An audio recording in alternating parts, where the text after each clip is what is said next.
question types. We covered this at the end of session 2.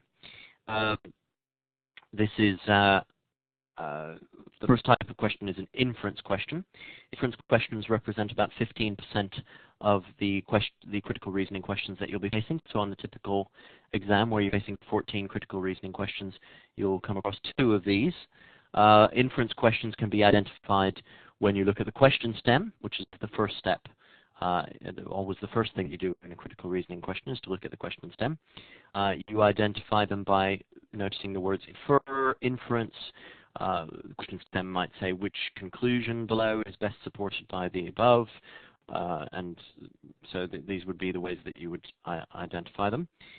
Paradox questions represent about 7% of the questions that you'll be facing. They tend to be among the most difficult questions, so if you're not doing very well, you may not encounter very many of them. If you're doing very well, maybe you'll encounter more than one. Paradox questions ask you to reconcile seeming contradictions, and you can identify them by seeing the words reconcile, paradox, which of the below best explains the above.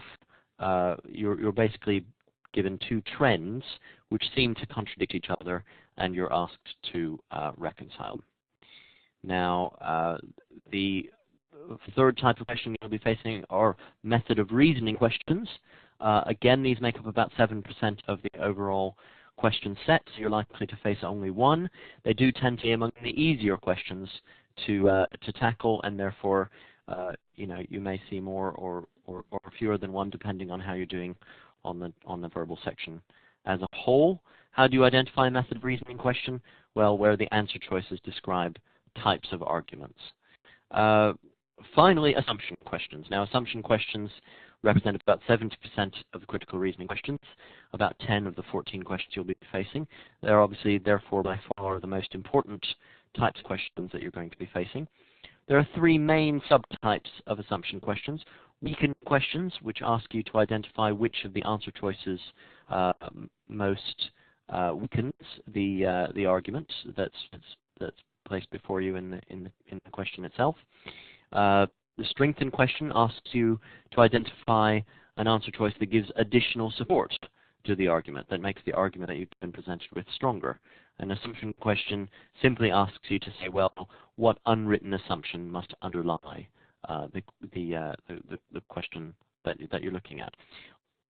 They contrast very strongly with the inference questions. Inference questions ask you to take the argument onwards and to say what follows from these premises.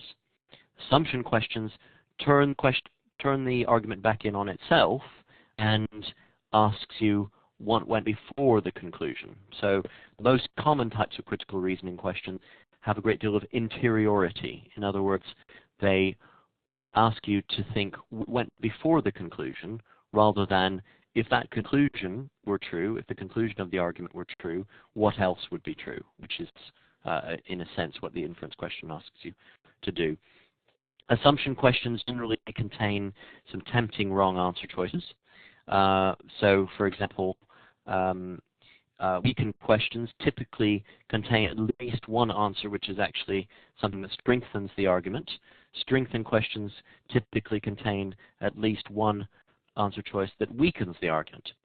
This is because, and I've seen it many, many times in my one-on-one tutoring, under test conditions, when you're under time pressure, if you don't get into the good habit of reading the question stem first and identifying first and foremost what the question is asking you to do, it's very, very typical to get confused and forget whether you're looking for a strengthen or weakener.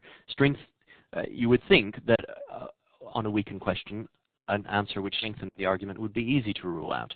But what that answer has going for it is that at least it's relevant to the argument. At least it's not out of the scope of the argument. So these do tend to be among the tempting wrong answer choices, and it's very important to be clear on whether you're dealing with a weaken, strengthen, or assumption going to the question. Okay. Now let's have a look at some question examples. Action question is one of these, and we'll just quickly look at an example a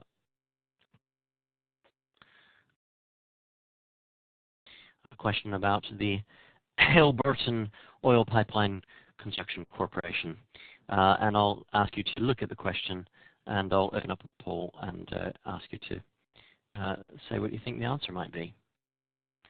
Remember, good. Okay. So the question asks us, what is the best criticism of the corporation's plan? Well, first question we need to ask ourselves, if that's the question, is what is the plan? What's the intended effect of the plan? Well, the intended effect of the plan is for the company and its employees to avoid the negative consequences associated with earning shortfalls. So a criticism of the plan will be something which says, actually, the plan will not work. The negative consequences will not be avoided. Now, the correct answer is answer C, and that's because answer choice C says there will be negative consequences. The plan will not be effective in avoiding these negative consequences because to however small of an extent, the employees will suffer from the earnings shortfalls. Okay. Now, A is possibly a tempting wrong answer because it suggests that the employees will not be able to control the mutual funds. Well, that gives us a possible negative consequence associated with this earning shortfall if, for example, the money is put into a badly performing mutual fund. But C is a better answer because C is an answer which gives us a definite negative consequence and therefore definitely says this plan is a bad plan, whereas A is something which is a possible negative consequences. Only if the mutual funds underperform does A become a negative consequence. So C is the correct answer. And we're going to be, we're just quickly looking at different types of questions now. Once we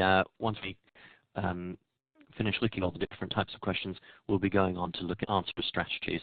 And there's a very specific, very clear answer strategy for plan, proposal, and prediction questions. But it's important to recognize within the assumption question category, here we read the question stem, we know we're looking for a weaken. We also need to be alive to the words plan, proposal, or prediction because these share in common an answer strategy which will be extremely effective in tackling these. Okay, let's look at, so that's plan, proposal, and prediction.